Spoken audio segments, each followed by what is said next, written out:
গল্পের সুর চ্যানেলে আমি রোমানা নূপুর এখন আপনাদের পড়ে শোনাব গজেন্দ্র কুমার মিত্রের লেখা একটি গল্প, আত্মবিশ্লেষণ। শ্রীলেখা একেবারে যেন পাথর হয়ে গেল। খবর পেয়ে ছুটতে ছুটতে এসেছে ঠিকই, কিন্তু তখনও পুরো খবর পায়নি। সবটা কেউ বলেনি তাকে, বলতে সাহস করেনি। সর্বনাশের পূর্ণ পরিমাণটা জানল সে এখানে এসে, নিজের চোখে দেখে। আর তখন থেকেই সে এমনি দাঁড়িয়ে আছে, পাথরের মূর্তির মতো। মনে হচ্ছে যেন শরীরে কোনো স্পন্দন মাত্র নেই। প্রাণ আছে কিনা তাই সন্দেহ। চোখের দৃষ্টিতে, মুখের পরিবর্তনে যেসব মানসিক প্রতিক্রিয়া প্রকাশ পায় তার কোনোটাই দেখা যাচ্ছে না। এটা যে অশোভন তা ওই জড় স্থাণুবৎ অবস্থাতেও সে বুঝতে পারছে, কতকটা অবচেতনেই। এ অবস্থায় চিৎকার করে ওঠা, বুক ফাটা কান্নায় আছড়ে পড়া বা খুব শক্ত মানসিক গঠন হলে সক্রিয় হয়ে ওঠে তখনও যতটুক যা করা সম্ভব প্রতিকারের, সেইটুকু করা। এই তো উচিত, এই তো করে সকলে। অপরের কাছ থেকেও এই আশা করে, বিশেষ মেয়ে ছেলের ক্ষেত্রে। সে তা পারছে না কেন? কেন সে এইখানে এমনি দাঁড়িয়ে বর্তমান কর্তব্যের কথাটা না ভেবে নিজের কৃতকর্মের বিচার করছে মনে মনে? সে সময় তো অনেক পাবে এরপর, তা তো সে নিজেও জানে। তবে এ কি করছে সে? একবার নিজেকে দোষী মনে করছে, আর একবার নিজের পক্ষ সমর্থন করে কোনো অদৃশ্য আদালতে জবাব দিচ্ছে। তার যে অনেক কথা বলবার ছিল, বলবার আছে এখনো। সেই ঝগড়াটাও যদি করতে পারত, তাকে কথাগুলো শুনিয়ে দিতে পারলে নিজেকে এতটা অপরাধী বা দোষী মনে হতো না। মনে হচ্ছে বলেই তো প্রত্যক্ষ কর্তব্য এড়িয়ে গিয়ে মনে মনে এত যুক্তি ও প্রতিযুক্তির অবতারণা করছে। সে যে সুবীরকে ভালোবাসত, গভীরভাবে ভালোবাসত, তাকে এই দীর্ঘ 15 বছরেও বুঝতে পারেনি সুবীর। আর সে বোঝার উপর নির্ভর করতে পারেনি। এত হীনমন্যতা তার কিসের?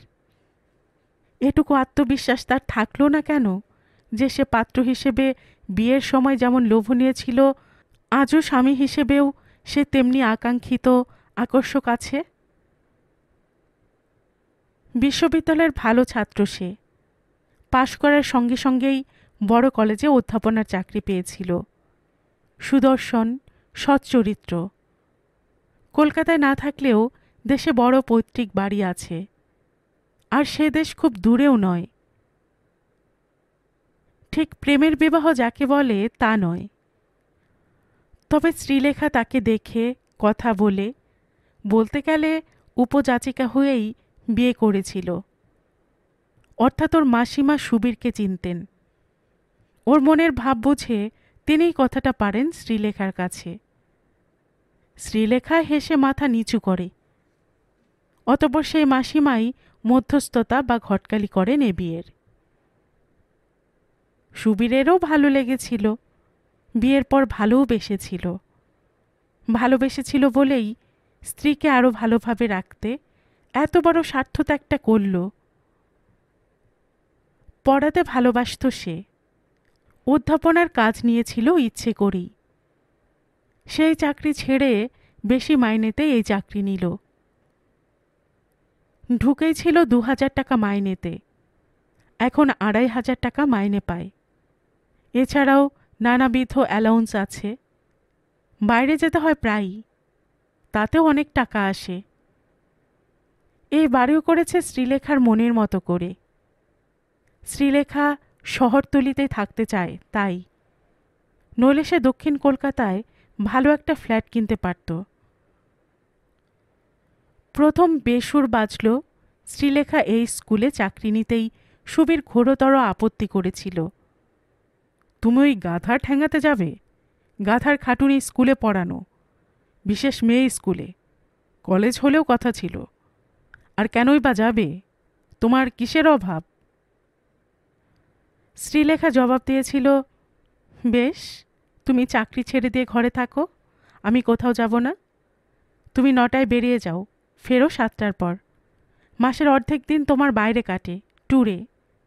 একটা ছেলে, আর সন্তানেরা সাহস হলো না তোমার, তাকেও দিলে নরেন্দ্রপুরে পাঠিয়ে। আমার দিন কাটে কিসে? এ তো পাড়ার মধ্যে বলতে গেলে সেক্রেটারি সীতানাথ বাবু নিজে এসে অনুরোধ করলেন। বসে আছি, সেজন্যই কাজ নেওয়া। নইলে ঠিক চাকরি করার ইচ্ছে থাকলে আমি কি কোনো কলেজে কাজ নিতে পারতুম না?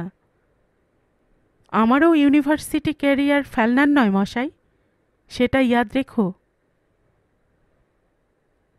তারপর অবশ্য সয়ে গেছিল সুবীরের। বেশিক্ষণের কাজ নয়, পাড়ার মধ্যেই বলতে গেলে। স্কুলের চাকরিতে ছুটিও বিস্তর। ছেলে যখন ছুটিতে বাড়ি আসে তখন শ্রীলেখারও ছুটি। ছেলে কোনো অভাব টের পায় না। সুবীরেরও ব্যক্তিগত অসুবিধা কিছু হয় না। সে বেরিয়ে যাওয়ার অনেক পরে শ্রীলেখা বেরোয়, ফেরার অনেক আগে আসে। দিনরাতের ছি থাকা সত্ত্বেও শ্রীলেখাই রান্না করত, এখনও করে। সুবীর যা যা খেতে ভালোবাসে এখনও তা মনে করে সযত্নে তৈরি করে।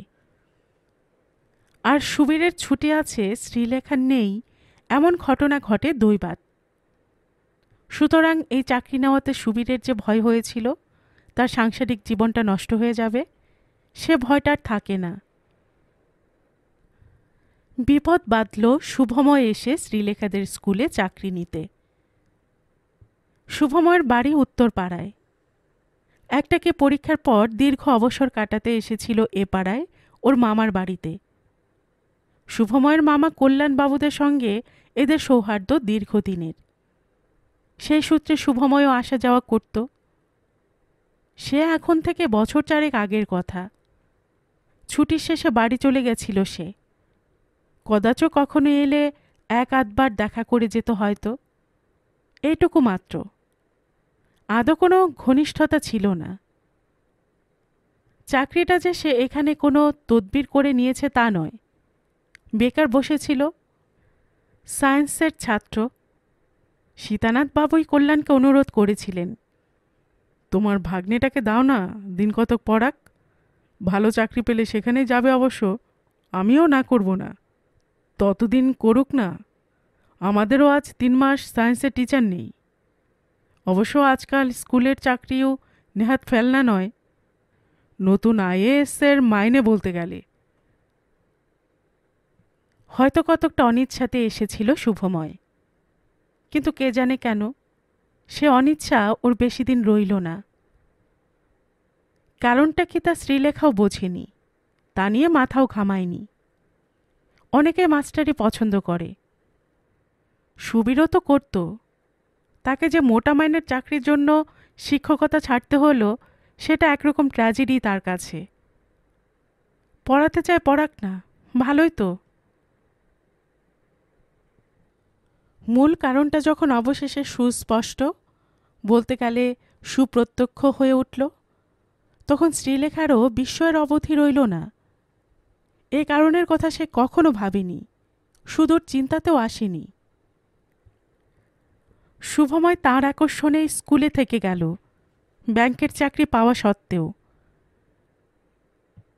শ্রীলেখার কাছে এটা এতই অবিশ্বাস্য যে বারবার নানাভাবে আভাস ইঙ্গিত দেওয়া সত্ত্বেও সে বোঝেনি। শেষে শুভময় পরিষ্কার একদিন বলতে বাধ্য হল, আমি আপনাকে ভালোবাসি লেখাদি, প্রচণ্ড উন্মত্তের মতো ভালোবাসি, সেজন্য এখানে পড়ে আছি। বেশ কিছুটা সেদিন সময় লেগেছিল শ্রীলেখার উত্তর দিতে। তারপর বলে উঠেছিল, চুপ, ইডিয়ট কোথাকার, ফাজলামি করার আর জায়গা পেলে না? আমি তোমার দিদির বয়সী, আমাকে বাদর নাচাতে চাও না?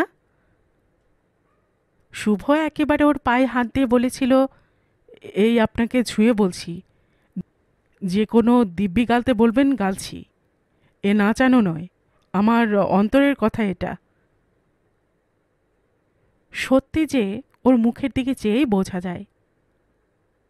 এই শেষাশিতেও ঘেমে নিয়ে উঠেছে গত ক মিনিটের মধ্যে। তা হোক, একে প্রশ্রয় দেওয়া চলবে না। এ পাগল, পাগলামি রোগটা বেড়ে যায় ক্রমশ। শ্রীলেখা উঠে দাঁড়িয়ে শান্ত কঠিন কণ্ঠে বলল, তুমি বাড়ি যাও, এসব নাটকের বয়স চলে গেছে। এক্সট্রা ম্যারিটাল প্রণয়ে আমার প্রবৃত্তিও নেই, আর কখনো তোমার এ বাড়িতে না আসাই ভালো। একেবারে ফ্যাকাশে হয়ে গেল শুভময়ের মুখ। সে দুহাত জোর করে প্রায় কাঁদো কাঁদো হয়ে বলল, না না, এত বড় শাস্তি দেবেন না। আমি আর এসব কথা বলবো না, কথা দিচ্ছি। শ্রীলেখার আঙ্গুলটা দেখানোই ছিল দৌড়ের দিকে, তেমনই রইল। শুভময় আস্তে আস্তে বেরিয়ে গেল অপরাধীর মতো। শুভময়ের আশা এ বাড়িতে বন্ধ না হলেও দিন কতক এ প্রণয় নিবেদন পর্ব বন্ধ রইল। তবু মুখে না হোক, ভাবে ভঙ্গিতে চাহনিতে অনেক অব্যক্ত কথাই সরব হয়ে ওঠে প্রণয়াস্পদের মনে, এবং তা বুঝেও কঠিন হতে পারে না শ্রীলেখা। শুভময় সুপুরুষ যাকে বলে তা নয়, তবু তার চেহারায় কিছু বৈশিষ্ট্য আছে। রোগা একহারা চেহারা, খুব লম্বাও নয়, কিন্তু রংটা একেবারে যাকে বলে সাহেবের মতো তাই। এদেশে সুগৌর বর্ণ বলতে যা বোঝায় কিছু হরিদ্রাভ, এ তা নয়। সাদাটে রং, তাতে গোলাপি আভা। রোগা বলে পাতলা চামড়ার মধ্য দিয়ে নীলাভ স্নায়ুগুলো স্পষ্ট দেখা যায়। এই রং ছাড়াও তার মধ্যে আকর্ষণের কিছু আছে। চোখ দুটি খুব টানা টানা হয়তো নয়, তবে তাতে ক্ষণে ক্ষণে আবেগ বা কামনা ফুটে ওঠে। কখনো বা করুণ মিনতি কি পূজার ভাব, তাতে যে কোনো মেয়েরই বিচলিত হবার কথা। সেই কথায় ভাবে শ্রীলেখা, এর তো মেয়ের অভাব হবার কথা নয়। চারিদিকে মেয়েও তো বিস্তর। ওপরের ক্লাসের ছাত্রীরা যে মুগ্ধ নেত্রে চেয়ে থাকে তা সকলেই লক্ষ্য করেছে। নিচের ক্লাসের ছাত্রীদের মা আসেন, দিদি আসেন, তারা ওর সঙ্গে আলাপ করতে উৎসুক, ব্যগ্র। তৎসত্ত্বেও সে নিত্য তিরস্কার অবহেলা সহ্য করে তার কাছে বাসে কেন? কি আছে তার মধ্যে এমন? শ্রীলেখা এমন কিছু সুন্দরী নয়, বয়সেও শুভর থেকে বেশ বড়। তবে যত ভাবে ততই বুঝি নিজের অনিচ্ছায় ও অজ্ঞাতে আকৃষ্টও হয়। আর হয়তো সেই কারণেই ওর আসা যাওয়াটা একেবারে বন্ধ করতে পারে না। এই অস্বাভাবিক এবং আপাত একতরফা প্রণয় কাহিনী সম্বন্ধে ক্রমে ক্রমে অনেকে সচেতন হয়ে উঠল। এসব কথা একজন আরেকজনকে বলবে, এ তো আবহমান কালের নিয়ম। ফলে সে কথাটা সুবীরের কানে উঠতেই বা দেরি হবে কেন? সুবীর অবশ্য তার সপক্ষে এটুকু বলতেই হয়, প্রথমে বিশ্বাস করেনি, উড়িয়েই দিয়েছিল। ওই ছোড়াটা, ফোহ, চিমসে বোকা বোকা চেহারা। ওরাই অবশ্য কথায় কথায় প্রেমে পড়ে, তা পড়ুক। বেশি বাড়াবাড়ি করলে লেখা ওকে পায়ের চটি খুলে পিটবে যে আমি জানি, এ নিয়ে মাথা ঘামাবেন না। কিন্তু কিছু পরে ওকেই মাথা ঘামাতে হলো। ক্রমাগত ঘর্ষণে পাথরও ক্ষয়ে যায়। সুবীরের অচল অটুট বিশ্বাসও একটু একটু করে ক্ষইতে লাগল। ওর সুখী জীবনের মূল ধরে কে যেন এক প্রচণ্ড নাড়া দিল। আর সে কুটিল সংশয় ও অন্তর্দ্বন্দ্বের যন্ত্রণা চাপাও রইল না, এ বুঝে চেপে রাখা যায়ও না। প্রথম প্রথম শ্রীলেখা উড়িয়ে দিয়েছিল, ধুর, এ নিয়ে তুমি মাথা ঘামাচ্ছ এতকাল পরে? আমার ছেলের বয়স 13 হয়ে গেল, সে হুঁশ আছে? প্রেম করলে কত লোকের সঙ্গে তো করতে পারতুম। এত লোকে একই কথা বলছে, এটাও তো ভালো নয়। যার যা খুশি বলুক, তুমি তা নিয়ে মাথা ঘামাবে কেন? সেদিনের মতো কথাটা চাপা পড়লেও একেবারে চাপা থাকে না, আবারও প্রসঙ্গটা ওঠে। শ্রীলেখাও বোঝে সুবীরের খেয়ে শুয়ে শান্তি নেই, বলে, ও ছোড়াটা পাগল, তাই বলে তুমিও পাগল হবে?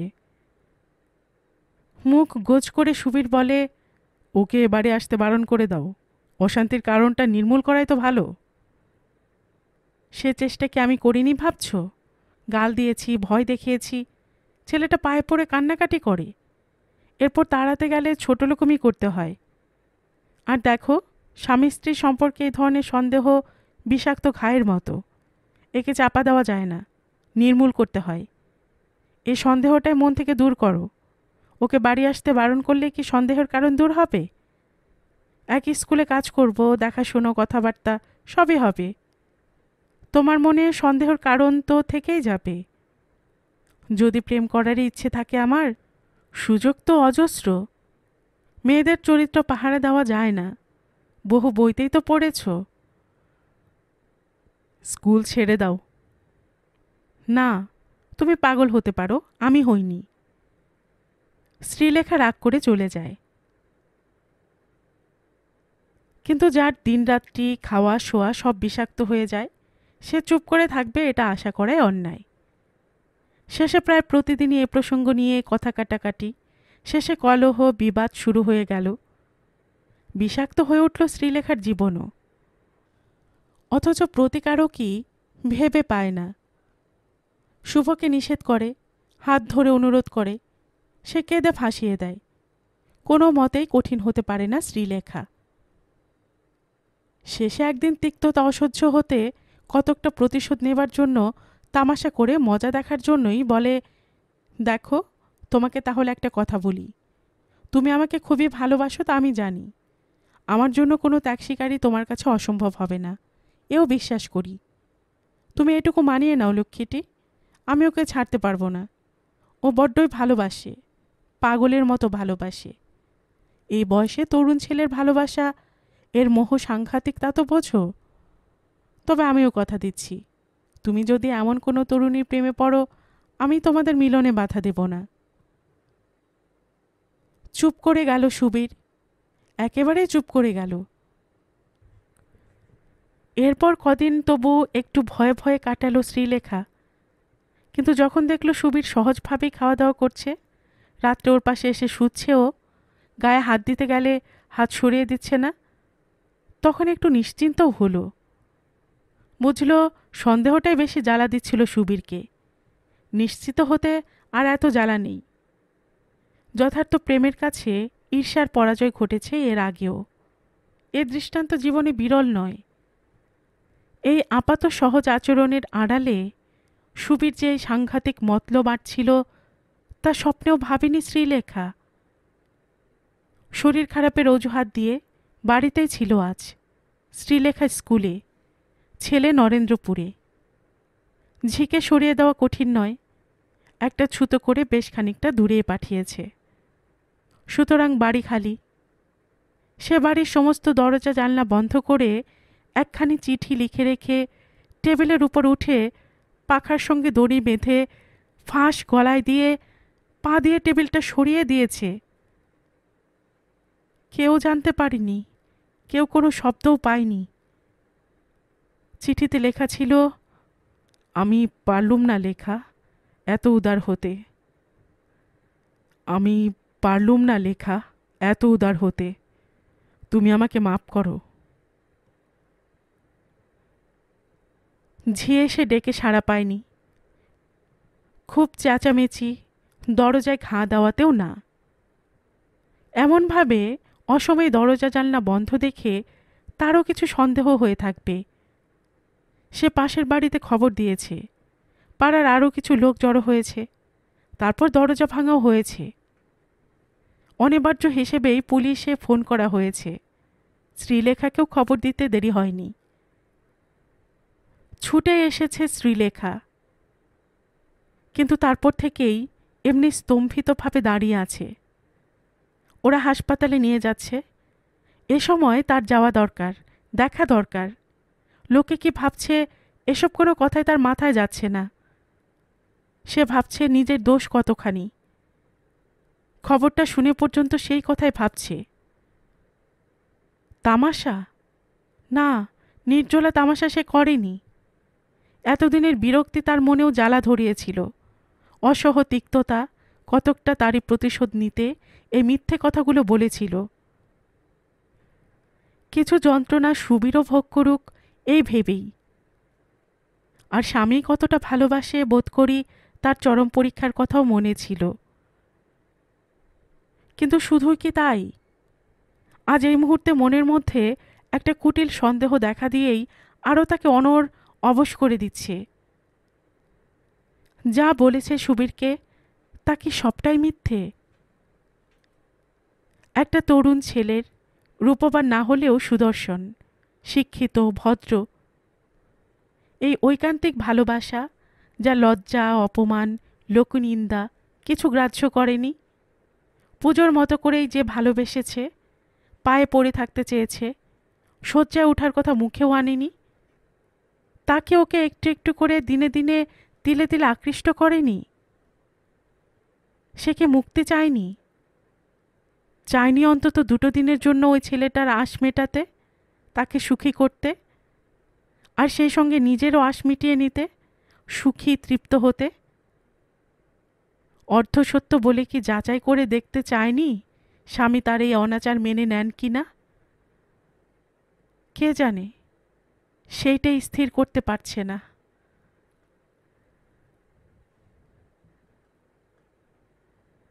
গল্পের সুর চ্যানেলে এতক্ষণ আপনারা শুনছিলেন গজেন্দ্র কুমার মিত্রের লেখা একটি গল্প, আত্মবিশ্লেষণ। আর এতক্ষণ গল্প পাঠে আমি আপনাদের সাথে ছিলাম রোমানা নূপুর। আপনারা যারা গল্পের সুর চ্যানেলের গল্প নতুন শুনছেন, আপনাদের সুবিধার্থে একটি বিনীত অনুরোধ, যদি আপনারা আরও এমন গল্প শুনতে চান তবে নিচে সাবস্ক্রাইব বাটনে একটি ক্লিক করে রাখুন ও একটি লাইক করে রাখুন।